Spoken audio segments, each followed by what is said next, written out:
What if the world's oil were to suddenly disappear overnight?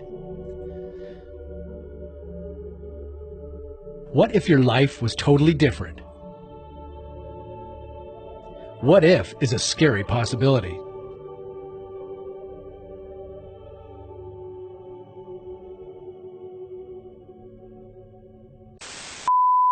Believe it or not, oil is involved in almost every aspect of your life.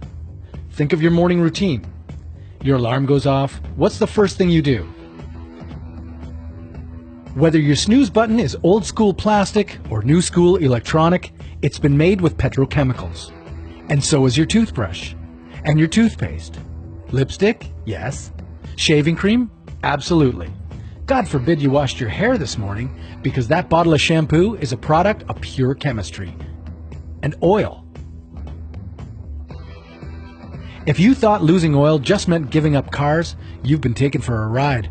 Only 43% of the oil we use is consumed at the pump. And the other 57%? You may have to look within you for that answer. Literally. The Centers for Disease Control tested humans for environmental chemicals and metals and found 212 compounds in their bodies. Can you guess how many were linked to oil? 180. Yep, that's right. Our lives, much like our cars, much like our world, rely on oil.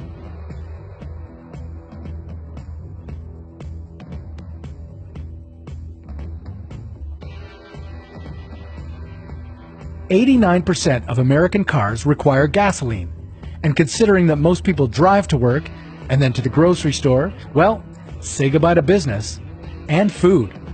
Most supermarkets are supplied by trains and delivery trucks that run on gas and diesel. Forget traveling overseas to see your relatives. 10% of every barrel of oil is used for jet fuel. The world's interconnected travel and trade routes would shut down. But hey, if you live in a city, chances are there'll be more available parking. If you don't live in a city, you're in luck, sort of, and only for a little bit.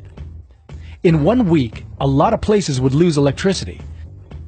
While only 1% of America's electricity is directly powered through oil, the grid mostly relies on coal and natural gas, which is also supplied by gas-powered trains and trucks.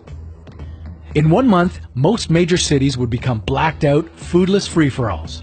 City slickers would take the battle to the countryside, fighting rural inhabitants for food, livestock, and homegrown vegetables. Most survivors would barely escape without a scratch, running the risk of infection and disease resulting from a lack of first aid and medical products made from petrochemicals. In a few months, developed countries would lose half their population to starvation, exposure, and inadequate medical care. Another third would die by the end of the year. In 5 years, the only survivors would be in remote farming communities. Growing vegetables and salting meat would become the new norm. We would essentially go back to living life as it was at the turn of the 20th century. We'd trade back our internal combustion engines for coal-powered steam ones. The world's population would shrink to about 1.5 billion. But if all went well after that, we could return to today's quality of life in roughly 400 years. But there's still one side of this story we haven't yet mentioned. There'd be no internet, and you wouldn't be able to watch this video. So share it while you can, with all your friends just in case. And join us next time on What If?